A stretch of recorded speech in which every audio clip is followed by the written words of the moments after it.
Kedolun, Puskesmas Johan Pahlawan Aceh Barat membagikan alat pelindung diri ke sejumlah rumah sakit dan puskesmas di daerah tersebut. Bantuan APD sebanyak 100 piece baju hazmat ini didapatkan dari donasi perusahaan PT Geo Rumbia Jakarta Pusat yang diperuntukkan terhadap para medis dalam upaya pencegahan penyebaran COVID-19 di Aceh Barat.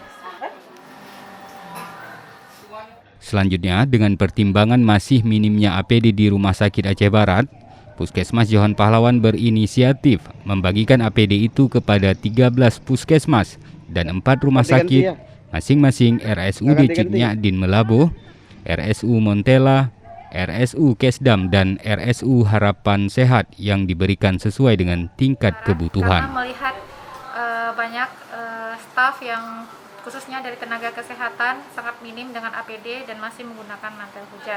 Jadi alhamdulillah kita mendapatkan 100 baju hazmat yang disalurkan langsung ke UPT Puskesmas Johan Pahlawan.